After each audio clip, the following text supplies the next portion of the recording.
Hello and welcome to episode 120 of the official EstablishTheRun.com podcast. My name is Adam Levitan. I'm one of the co-founders here at ETR. As always, I am joined by fellow co-founder Evan Silva, and today we are going to go team by team through each NFL franchise, talking about important Week 5 takeaways, waiver wire guys, role changes, anything else. Evan, what's going on? No, coming off a pretty action-packed Week 5. Learned a lot. Got some stuff right, got some stuff wrong. Hopefully we'll continue to get more stuff right in entering Week 6, which, these schedule changes have been kind of wild, affecting, even like through Week 11. So we'll have to keep tabs on that. But, let's get into it. Yeah, and some notable injuries from Week 5 that we're going to talk through. Obviously, the Dak Prescott thing we'll get to in the NFC, and Dalvin Cook went down, and Keenan Allen got hurt, and Deontay Johnson got hurt. And so we're going to talk about all that stuff as we go. I think some pretty impactful injuries, though. Let's start with the Baltimore Ravens. And no injuries for the Ravens, and it was really good to see Lamar get 37 attempts off. Like, they came out with a very pass-centric game plan against the Bengals, which was cool. But man, that's not how he's going to dominate fantasy, because he's on pace to run for just 761 yards. He only has one rushing touchdown through 5 games. And I don't think that's kind of fluky. It seems like, at least to me, they don't want him to run as much this year. And maybe that's just me being a football guy and watching the game, and maybe it's just some small sample stuff. But if he's not going to run like a madman, well, the fantasy value is not going to be as strong, obviously. So what do you think about the Ravens, Lamar, and anything else going on with them? Yeah, and it would make sense for them to run him less, especially if this knee injury that kept him out of practice on Wednesday and Thursday, and he had a knee injury early in training camp as well. You wonder if that's, if those things are related. I think that we need to, adjust our upside expectations for him. I still think he's, an every week starter in fantasy and in season-long leagues, but, him repeating as the number 1 overall fantasy quarterback does not look likely at this point. Yeah, and Marquise Brown had a really good game, and Mark Andrews has a good game, and you're going to see that kind of stuff when Lamar attempts 37 passes. But for him specifically, I'd rather see 25 attempts and 15 rushes, of course. Buffalo is playing later tonight. It is 2 p.m. on Tuesday, and we have very rare Tuesday night football tonight. Almost never in the NFL do they play on Tuesday nights, so we're going to skip Buffalo for now. We will touch on anything with them when we get to the Friday night show and go straight to the Cincinnati Bengals. So the good news for Cincinnati, they were down 17-0 at half. I mean, they were getting trucked the whole game against the Ravens. Joe Mixon still dominated usage over Gio Bernard. 51 out of 67 snaps for Joe Mixon. Out targets Gio Bernard 8-2 as well. So that was really good to see. On the bad side for the Bengals, the corpse of AJ Green is just like giving up. And if you look at some of the Bengals stuff that's out there, I mean, they caught him on the sideline. I think he said trade me. If you're trying to be a lip reader, I think he said trade me. He leaves with a hamstring injury. He didn't even go for a ball that Joe Burrow got picked off on. And then as the Ravens are returning it, AJ Green literally tries to get out of the way. After AJ Green left, T. Higgins led the way with 38 routes, then Tyler Boyd, then Mike Thomas with 15, then Auden Tate. I think the 3 wide receiver set is most likely to be Higgins, Boyd, and Mike Thomas, but Auden Tate's going to have something to say about that. And John Ross with a healthy scratch. Assuming AJ Green misses time, maybe John Ross actually gets a jersey. So what'd you see out of the Bengals in their kind of ugly loss to the Ravens? Tyler Boyd took a step back this past week, matching up with Marlon Humphrey. Marlon Humphrey has dominated like their last 3 matchups. But I think that Tyler Boyd is going to be fine going forward. If last year was any indication, there were a lot of rumors that it wasn't just the ankle injury that was holding AJ Green out of all of last year. That, he had contractual issues with the Bengals. We've seen this over the years with the Bengals. Carson Palmer essentially retired to get his way out of Cincinnati. If last year was any indication, I think that we're going to see AJ Green milk this injury and, just kind of coast into free agency next off season. I thought that Week 2 game against the Browns, where the Bengals were still using Giovanni Bernard in passing situations and in the 2-minute, but they went out of their way to get Joe Mixon 4 targets. He caught all 4 for 40 yards. And ever since then, his passing game usage has gone up, and he dominated the passing game usage this past week. 8 targets, a career high. Those are very, very promising signs for not only Joe Mixon, but for the adjustability of the Bengals coaching staff who I think generally gets it and is making smart decisions with the limited personnel that they have. I think on a week-to-week basis, I mean, Joe Burrow is going to project for among the most dropbacks in the league. Like, they love dropping Joe Burrow back a ton. So I'm actually excited about Boyd and T. Higgins going forward, assuming we're removing AJ Green from the mix here. I'd be pretty aggressive on T. Higgins on the waiver wire if he was still out there. We'll get to Chase Claypool in a little bit here when we're talking about wide receivers on the waiver wire. Cleveland Browns. And as expected, Kareem Hunt was the lead dog. I think your roommate Daigle made a good point that Kareem Hunt was leading Dearness Johnson 17-2 after 3 quarters in touches. Kareem Hunt had some cramping. You saw him on the sideline.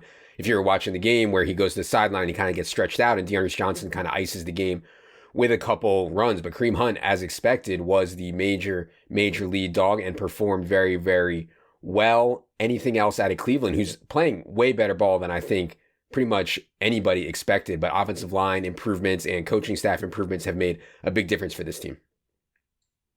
Yeah, Baker Mayfield came out of last week with sore ribs. It sounds like he's likely to play against Pittsburgh, but this is going to be a really, really tough matchup. I mean, the Steelers match up really well with the Browns. They can kind of take away everything that the Browns do well.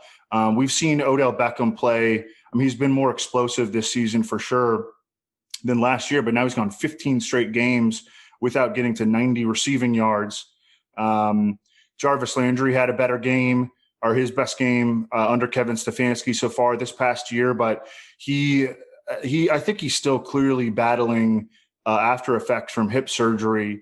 There were a few plays where, he was limping around the field quite a bit last week. So he is still not a confident fantasy option. Austin Hooper saw 10 targets, but that's also in a game where Baker Mayfield dropped back to pass with 38 times. And that's not something that the Browns want Baker Mayfield to do. They want to use him as a game manager and to be efficient off play action. So I don't think that that's something that we can rely on with Austin Hooper. I think Austin Hooper will be streamable in plus matchups, but for the most part, he is not a fantasy starter still. All right, let's go to Denver.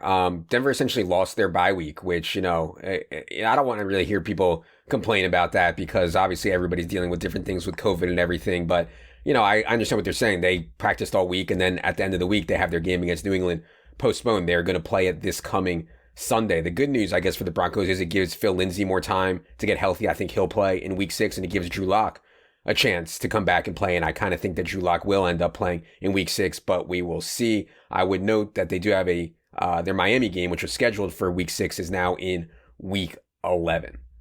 Let's go to Houston.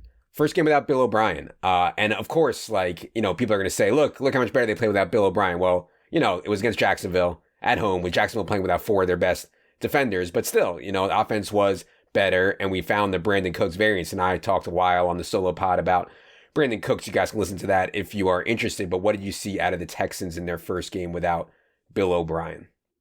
Started slow, and it looked like this game was sort of headed for a bust, and it did bust in terms of the total. The total was 54, was moving up during the week, and it finished at 44. But the Texans rallied in the fourth quarter, and pretty much all the guys that we wanted to get there got there.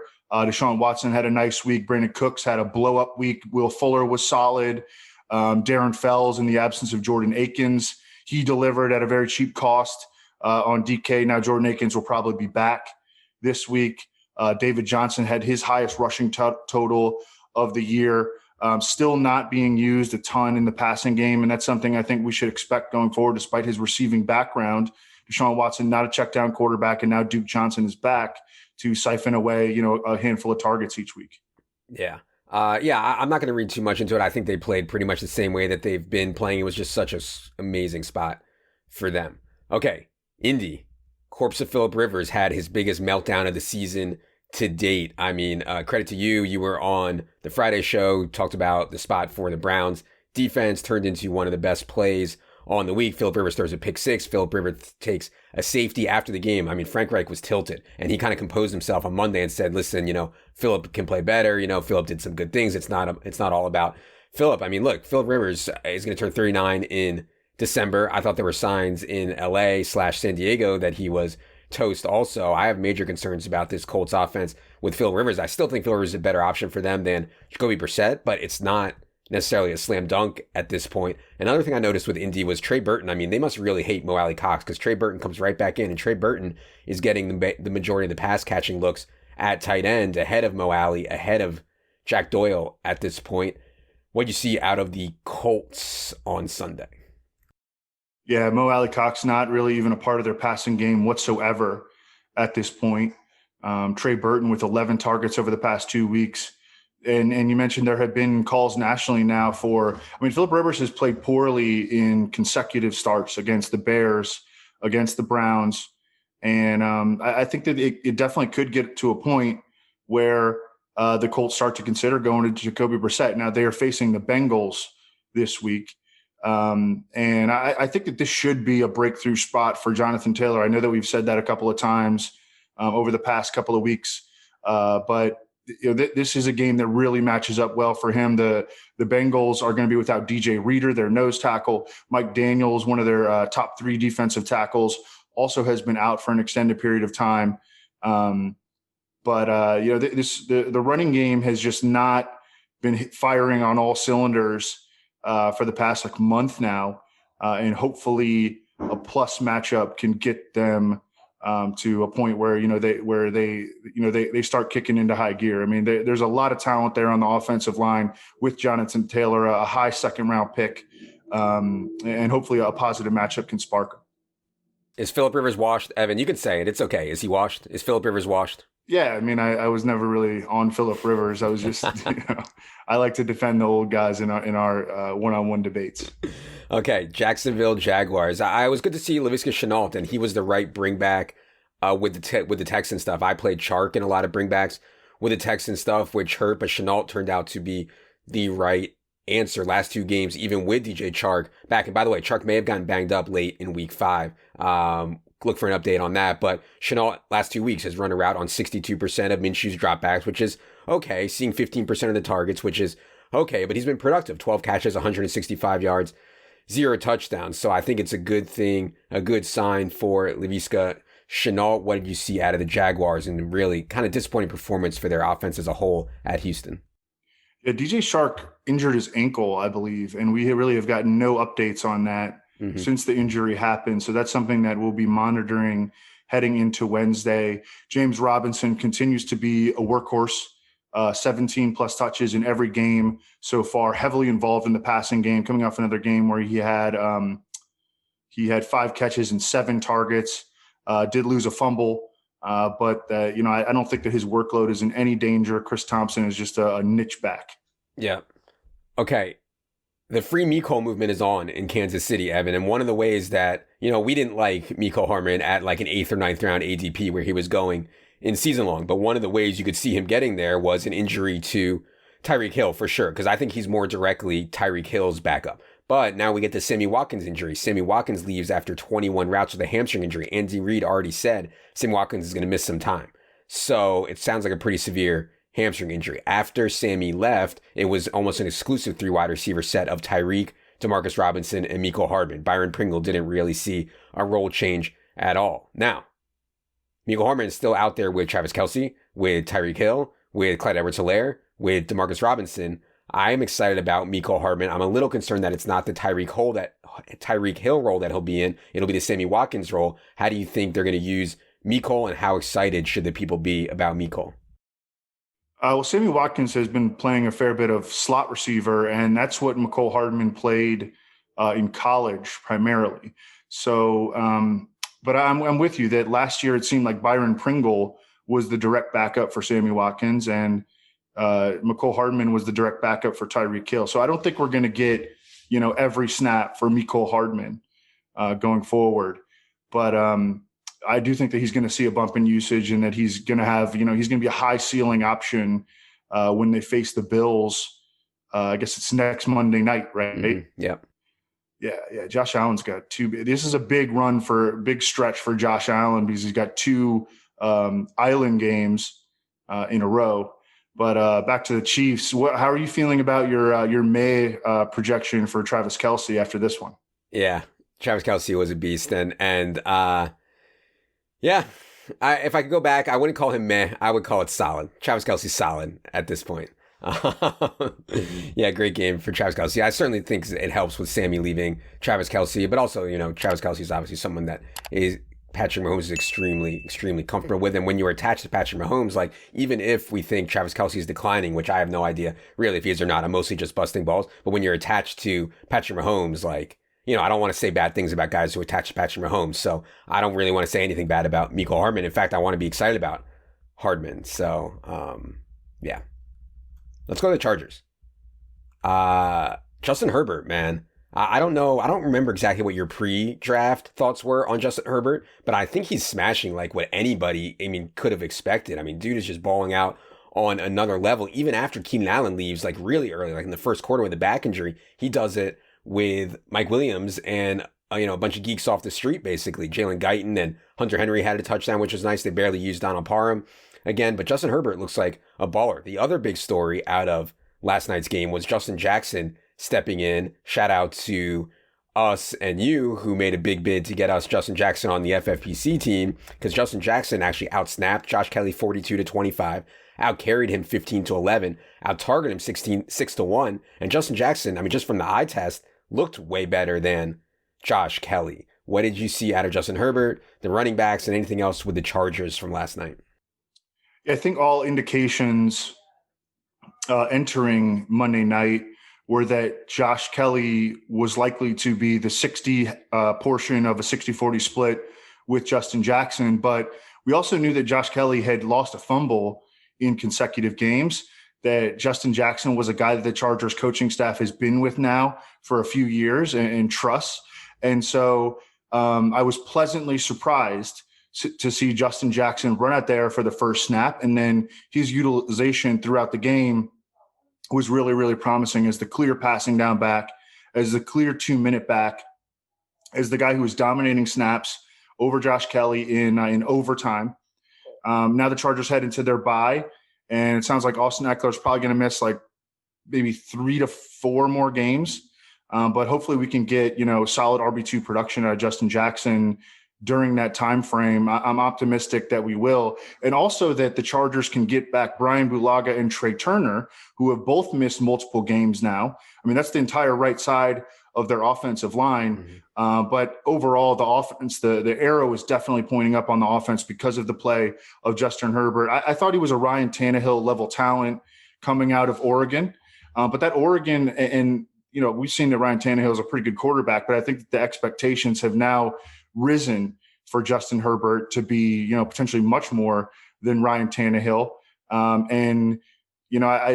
We've seen like another situation to monitor will be the Keenan Allen back injury. Yeah. You remember, I think it was 2 years ago, Keenan Allen went out in a game against the Chiefs, and I think it was an island game, like a Thursday nighter, and Mike Williams just went absolutely awful. We saw that again on Monday night against the Saints, where he was out there winning contested catches against Marshawn Lattimore, and he was the difference maker on that showdown slate. Yeah, Mike Williams, we didn't even know if Mike Williams was going to play in that game. And then not only does he play, but he played incredibly well. And that's just what he does. People are like, oh man, he made this crazy catch where he was probably like 10% to make the catch. That's how he gets so many air yards. Like, quarterbacks are willing to chuck it up deep to Mike Williams and hope for the best. And, when he comes down with them, he's going to have big games for sure. The Raiders, brutal stretch continues. They're on their bye this week, but then they get Tampa Bay. One thing that I will say is that Henry Ruggs had a nice return. And this is what he can do. He only saw 3 targets in the game, but one of them goes for a 72-yard touchdown. And when you're playing tournaments in DFS, it's not just because you don't want to play guys like Henry Ruggs just because they're highly variant. You want to play them because they can speed up the game. And so Henry Ruggs scores a 72-yard touchdown. Next thing you know, teams are flying back and forth at each other. You get a game with elevated plays. You get the Chiefs trailing and situations like that. So Henry Ruggs, I'm excited about Henry Ruggs, man. I love basketball, and seeing those Henry Ruggs highlights got me excited about him. And, he's making big plays on the field. Anything you saw out of the Raiders as they head into their bye. Really impressive win, obviously, in Arrowhead. I think they got back Trent Brown at right tackle, and then they should get Richie Incognito back after their bye at left guard. So at that point, their offensive line would be fully intact. And that would bode well for Josh Jacobs' second half. Josh Jacobs did get into the paint twice last week, but finished with 85 total yards and has generally been a disappointment in games where he's not scoring touchdowns. But he will be set up for a faster finish. They've got speed on the outside with Henry Ruggs and their offensive line coming together, and Derek Carr playing pretty solid football. Speaking of upsets, Miami goes into San Francisco, and Evan talked about this on Friday. I mean, they put this smackdown on San Francisco, and I've been waiting for kind of San Francisco to fall apart because this is a shell of the talent that San Francisco normally has out there. But they put the smackdown on them to the point where Jimmy Garoppolo got benched, and we'll talk about that on the NFC pods. But I mean, their defense even played so well. They got Jimmy Garoppolo benched. They held down George Kittle, Ryan Fitzpatrick. I mean, this dude just makes people money in fantasy. At 25 DraftKings points or more in 8 of his last 11 games for Ryan Fitzpatrick, just lighting dudes up. Other thing that I noticed from Miami, Jordan Howard was a healthy scratch, and that should have given a little bit more confidence to Myles Gaskin, who has a borderline bell cow role now, although Matt Breida did play a little bit more. What did you see out of Miami's win in San Francisco? I think that the most promising takeaway was Preston Williams coming up with a big game, because that was long overdue. He's now reaching to the point where he's almost a full year removed from that ACL tear. I believe it happened in early November last year. We're now heading toward the middle of October, so almost a full year removed. And hopefully that provides some optimism for him to be an actual fantasy asset. He was getting a solid number of opportunities in the first 4 games, just capitalizing on nothing. But finally, we saw him capitalize against San Francisco, and so I think that was a pretty promising takeaway. For sure. Okay, the New England Patriots game got postponed, as we already mentioned. Good news is, I just think there's at least a good chance they get Cam Newton back for this Week 6 game against the Broncos, so we will keep an eye on that. The New York Jets, Jeff Smith, dude got 11 targets.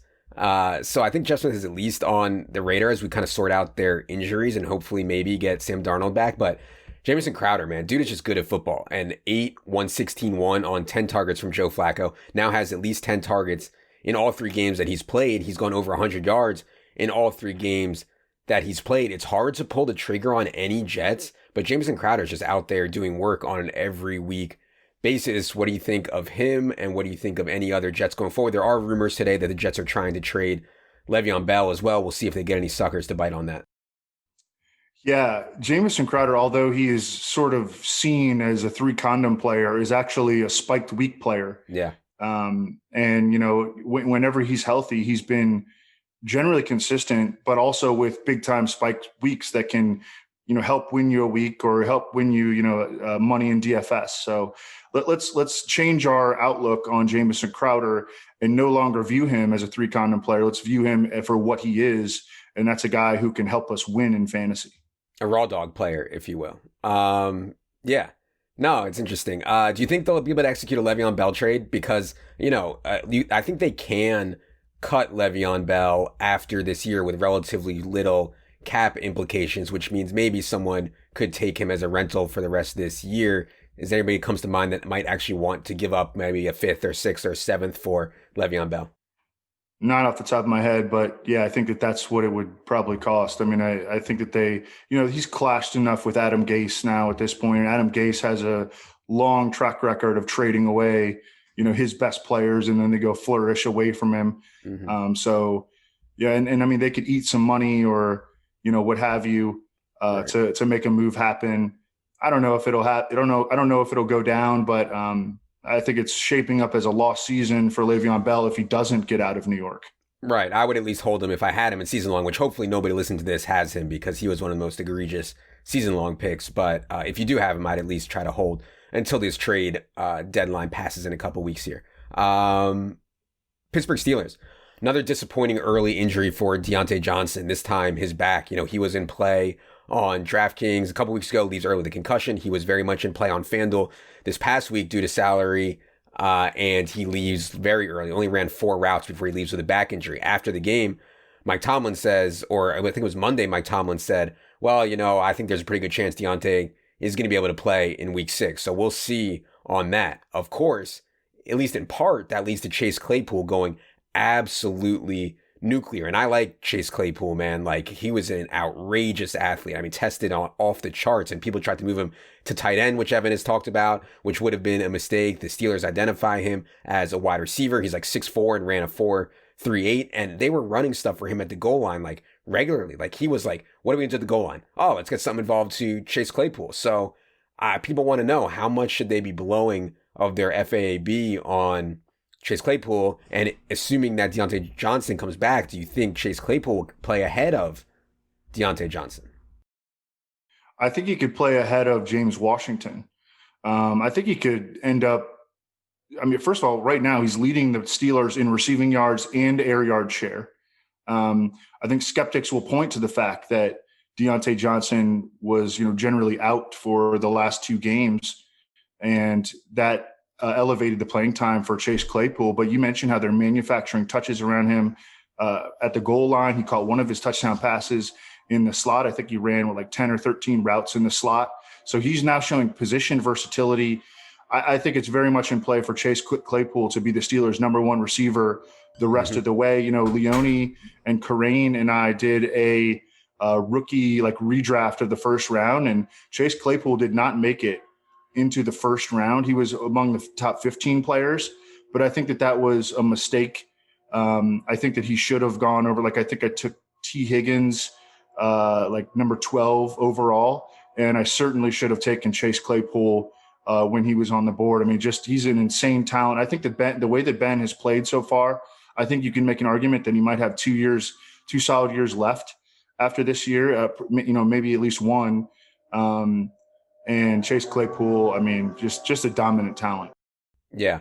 One thing I'll say about Deontay Johnson is that he's played well when he's been out there, right? So, I agree with you that Chase Claypool will hopefully is more likely to replace James Washington than Deontay Johnson, but certainly something to keep an eye on for sure. Last one is the Tennessee Titans. They are also playing tonight in about 7 hours or so. So we're going to skip the Titans and we will get to them on Friday should anything come up.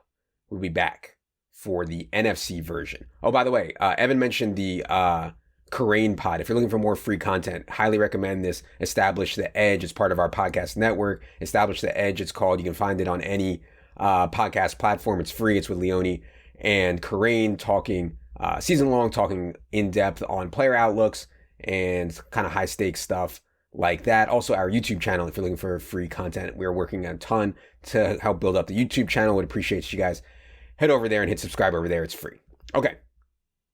Thank you for listening to the AFC Team by Team Week 5 recap. We'll be back on the premium side for the NFC Team by Team recap. For Evan, for producer Luke, I am Adam. Good luck, everybody.